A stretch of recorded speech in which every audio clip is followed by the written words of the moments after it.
Այո, այս օրերը մամուլում եւ ընդհանրապես խոսում էր տարածքների վերադարձի մասին։ Ուրեմն դա հասկանալի է, մտավախություն կա եւ ասենք թե մեզ հայերի ոչ թե միայն ամբողջ Թուրքիայի գլխավոր խնդիրը դա է, թե ոնց է լուծվելու Ղարաբաղի հարցը։ Եվ մեզ համար ամենամեծ հետաքրքրությունը դա է, թե ինչ է լինելու Ղարաբաղի կարգավիճակի հետ կապված։ Հիմա ես ուզում եմ, որպեսզի այդ հարցի պատասխանը մենք հստակ տանք, վերադառնամ, թե ինչ խնդիր է լուծել Ադրբեջանը այդ ապրիլյան իր ոտնձգությունը սկսելու։ Ուրեմն դրա մասին շատ լավ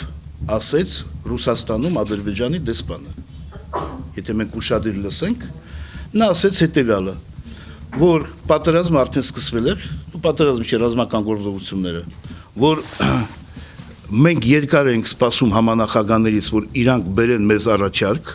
Ղարաբաղի հարցի լուծման, քանի որ դա չկա, մենք դա կարող ենք լուծել ռազմական ճանապարհով։ Իսկ եթե դուք հիշում եք, ես բազմիցս ասել եմ, որ Ադրբեջանի ռազմավարությունը այսօր հետևյալն է, որ նա շանտաժի է ենթարկում համանախագահներին, այս միջադեպերը սահմաններում ինչ որ եղել է, որպեսզի համանախագահները բերեն առաջարկ, որտեղ գրված լինի, որ Ղարաբաղը իրանց հանձնվում է իրանց։ Եվ ամբողջ այս գործընթացը ինչ որ սկսվեց, նպատակը դա է եղել։ Հիմա ինչ վերաբերում է հողերի վերադարձի։ Եկեք հիշենք Հայաստանի եւ Ղարաբաղի մոտեցումը։ Ինչ որ հայտարարվել է, ասենք թե դա կլինի առաջին նախագահի ժամանակ, երկրորդ նախագահի եւ երրորդ նախագահի ժամանակ։ Եթե կարճ ձևակերպենք, ապա դա կարգավիճակ տարածքների դիմաց։ Եվ բոլոր առաջարկությունները ինչ եղել է, փուլային, փաթեթային, կիվեստ եւ այլ, դա իր մեջ նախատեսում է տարածքների վերադարձ եւ Ղարաբաղի կարգավիճակ։ Հիմա սեղանի վրա դրված են մադրիդյան սկզբունքները, Կազանի սկզբունքները, դա նույնն է, որը մի էլի ամփոփում են տարածքների վերադարձ։ Այո, տարածքները։ Հիմա մեր այսօրվա իշխանության մոտեցումը որն է։ Ղարաբաղի անկախություն, ցամաքային կապ Հայաստանի հետ, դա լաչինը նկատի ունեցվի, եւ միջազգային անվտանգության երաշխիքներ։ Հիմա երբ որ մենք մտածում ենք, նայում ենք, թե ով ինչ կարող առաջարկել, սա է բանաձևը լուծման։ Հիմա ով չի գնում այդ լուծմանը։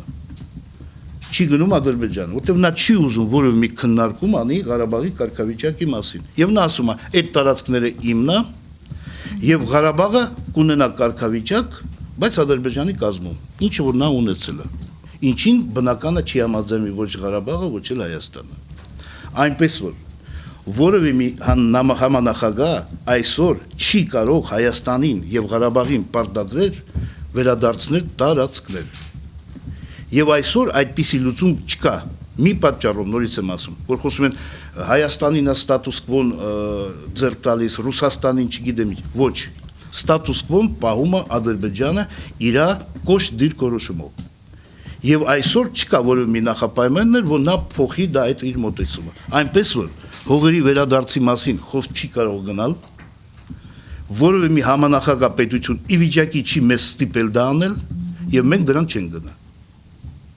Լավրովի այցի հետ կապված, եթե մենք ուշադիր հետևենք, ապա ինքը ինչ է ասել։ Ինքը ասել է, որ պետք է ստեղծվեն նախապայմաններ, որպեսզի սկսվեն բանակցությունները։ Եվ այսօր մենք պետք է մտածենք դրա մասին, ինչպես ամրապնդենք զինադատարի ռեժիմը եւ մշակենք մեխանիզմներ, որոնք թույլ կտան վերահսկել, թե որ կողմը խախտել է զինադատարը։ Եվ նշեց, որ Գերմանիան, որպեսզի ՀԱԿ-ի նախագահ ինքը իր վրա այդ պարտավորությունները վերցրել է եւ Ռուսաստանը դրան կաջակցի։ Այնպես որ իմ կանխատեսումը հետեւյալն է, որ համանախագահները կաշխատեն այդ ուղղությամբ։ Եվ երբ որ կստեղծվեն պայմաններ, իսկ այստեղ հայկական կողմը ունի առավելություն, որովհետեւ Ադրբեջանը եւս մեկ անգամ ցույց տվեց, որ նա որևէ մի միջազգային պարտավորությունները չի կատարում, եւ Ղարաբաղը այսօր եւս մեկ անգամ այն բարբարոսությունները ինչ արեցին իրանք, նա չի կարող լինել Ադրբեջանի կազմում։ Եվ հայկական կողմը, ես նորից կանխատեսում եմ, որ նա որևէ մի բանակցությունների մոտակա ժամանակներին չի գնա։ Կարելի, հա։ Համեցեք։ Նոր խոսեցիք դրա մասին, Լավրովի այդպիսի հայտարարությունը չէր նշանակում, որ նա պատասխանատվությունը կարելի ասել դնում էր Գերմանիայի վրա, որովհետև ասաց, որ հիմա իրենք պետք է որպես Շատ ճիշտ հարց եք տալիս, դա էլ դիվանագիտություն է։ Նա ասեց Գերմանիա դու քո վրա վերցնում ես դա եւ արա։ Իսկ նա գիտի եւ ես գիտեմ, որ Ադրբեջանը չի համաձայնվում այդպիսի քայլերի, որ շփման գիզը վերահսկվի։ Ինչի՞։ Որտեվ ես մի քիչ առաջ ասացի եւ միշտ եմ ասում, որ իր մարտավարությունը հետեւալն է՝ վախի մտնոլորտ ձևավորել այդ միջադեպերով Հայաստանում, Ղարաբաղում,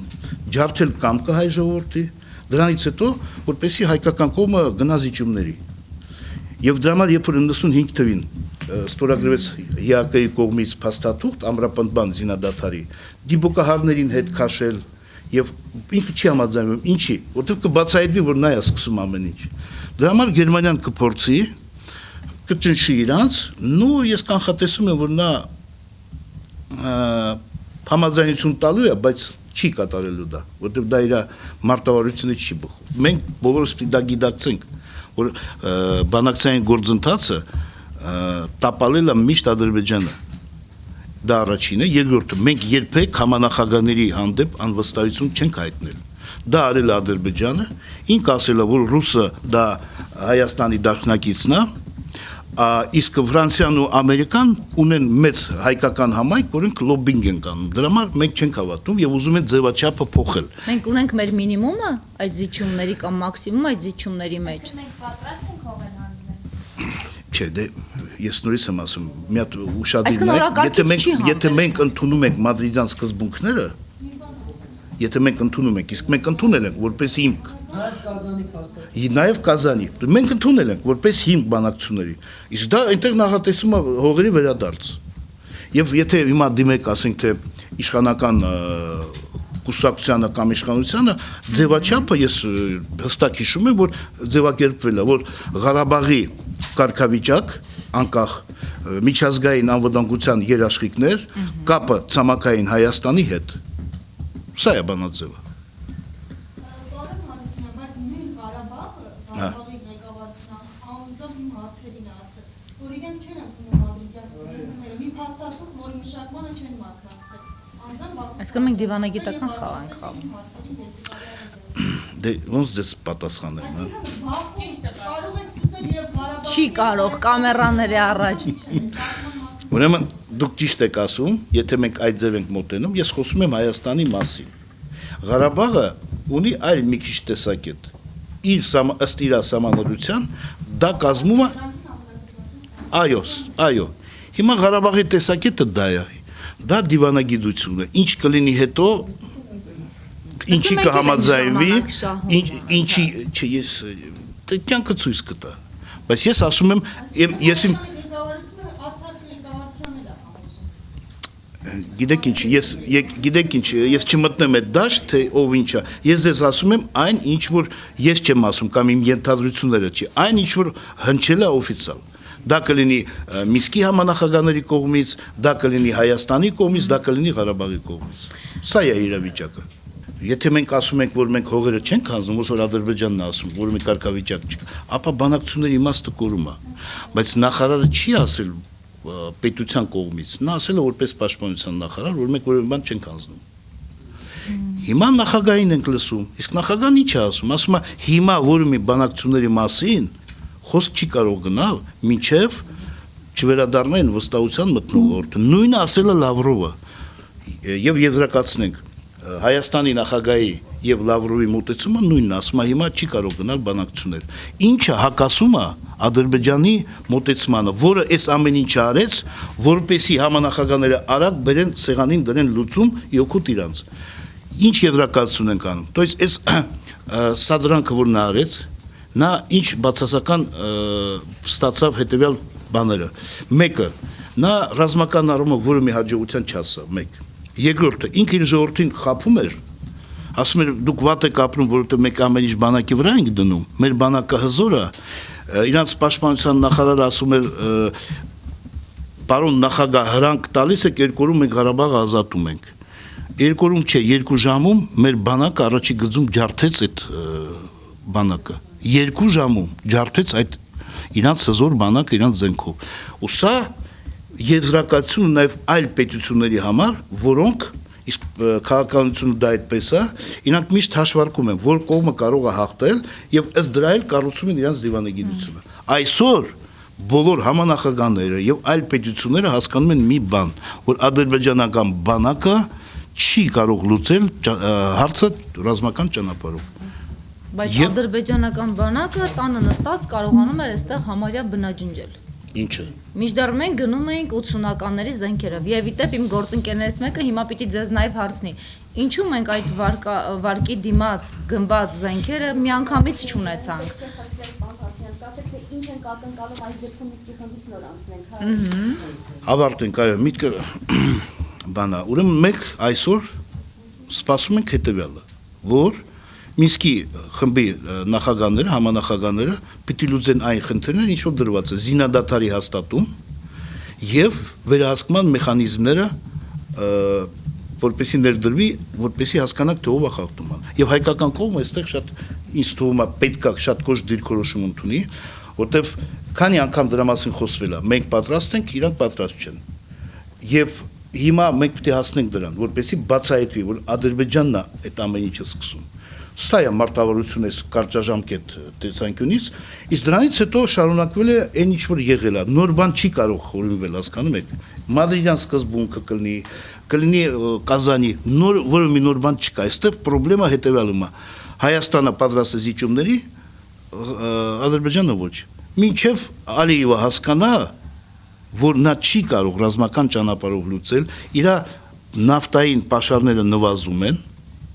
եւ մոտակա 10-20 տարի նա դառնալու է ոչ ռենտաբելի, որպեսզի դա արտահանվի եւ գինը նավթին գելը, իսկ իր բյուջեն Ադրբեջանի նավթային բյուջեն կազմում է 94% իր բյուջեի։ Հասկանում եք, չէ՞ դա ինչ է նշանակում։ Երբ որ նա տեսնում է, որ այդ ժամանակը գնում է, իսկ ինքը մեծ ախորժակ է ունեցել, ասենք թե տեխնիկան առել է շատ, չէ՞։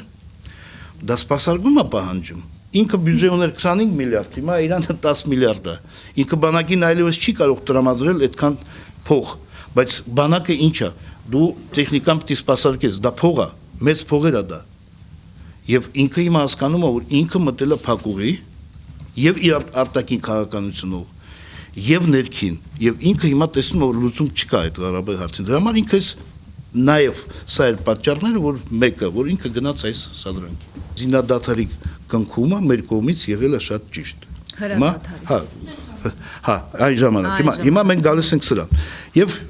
երբ որ մարդիկ ասում են, ինչի կանգնեցինք, պիտի գնայինք, մեղադրում են ռուսներին, ռուսները կանգնեցին կամ չգիտեմ ով կանգնեցրեց, այս հասկանում եմ դեր կոնտեքստը։ Բայց հիմա ասեմ ձեզ, պատերազմի ժամանակ զինադատարի հրադադարի պայմանագիր մենք կնքել ենք մի 4 անգամ։ Բայց հետո մեզ համարել ենք դա չի պատասխանում մեր շահերին, գնացել ենք։ Եվ նույնը եղել է 94 թվին։ Առաջի փաստաթուղթը, երբ որ մենք ստորագրել ենք, դա եղել է փետրվարի 18-ին։ Դա հիմնական փաստաթուղթն է զինադատարի։ 18-ին։ Բայց մենք հետո առաջ ենք գնացել։ Չենք կանգնել։ Հիմա նույնպես, եթե մենք համարեինք մեր ռազմաքաղաքական իշխանությունը համարել, որ մենք պետք է գնանք առաջ, մենք կարող ենք գնալ, բայց հիմա ես հարց տամ։ Իսկ մեզ այս գիծը, որ մենք ստեղծել ենք շփման, այսքան նորից մի քիչ առաջ ասեցի, հետո դուք ուզում եք, որ մենք մեր երեխաները այնտեղ զոհվեին անհասկանալի բաների համար։ Ես չեմ տեսնում այդպիսի անհրաժեշտություն, որտեղ մեր խնդիրը լուծված է։ Մենք ապահովել ենք բոլոր նախապայմանները եւ մի կտոր հողը վերցնելու համար կամ 5 կիլոմետր գնալու մի գյուղ վերցնելու համար մենք մեր երեխեքին զոհաբերենք, անիմաստ եմ համարում, որտեղ ռազմաքաղաքական խնդիրը լուծված է եւ որևէ ներողություն, եւ որևէ մի նորից եմ ասում պետություն ի վիճակի չի, եթե մենք ուզում ենք մեզ կանգնեցնել։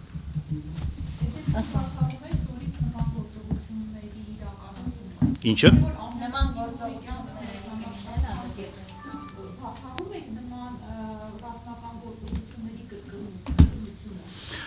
Ուրեմն եթե ուշադիր հետևել եք, ես դրա պատասխանը միշտ տվել եմ։ Դա գիտություն է ռազմական, երբ որ դու գնահատում ես ռազմաքաղաքական իրավիճակը, ասենք թե տարածաշրջանում, մենք գտնվում ենք պատերազմական իրավիճակում Ադրբեջանի հետ եւ Թուրքիայի հետ։ Եվ կնքված է զինադադար։ Հիմա խախտումները լինելու են։ Եվ դու ուշադրիր նայեք երբ է դա լինում։ Մենք դրան չենք անդրադարձել։ Ուկրաինայում սկսվեց այդ պատերազմը, եթե հիշում եք, Ադրբեջանը այստեղ սկսեց։ 2008 թվին, երբ որ Վրաստանը Օսիայի հետ սկսվեց, իրանք ակտիվացան։ Այստեղ մենք եզրակացություն ենք անում, որ Ադրբեջանը չի գործում ինքնուրույն։ Նա Թուրքիայի հետ միասին գործում է գլոբալ կոնտեքստով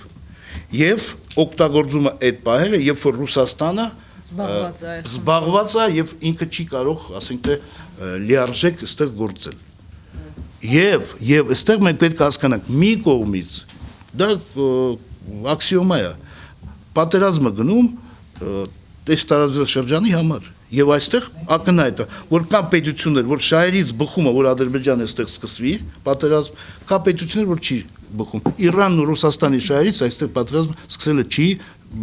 շահերից չի բխում։ 80 թվի տեխնիկան դա չի նշանակում, որ վատ տեխնիկա է։ Երկուս։ Հիմա այն ինչ որ Ադրբեջանը ունի, ասենք թե այդքան տանկ է խփած, որ թվի տանկերն են դրանք։ Գիտեք։ Նույն 80 թվի տանկերն են։ Երկու հատ է եղել, որ ասենք թե եղել է այս ժամանակակից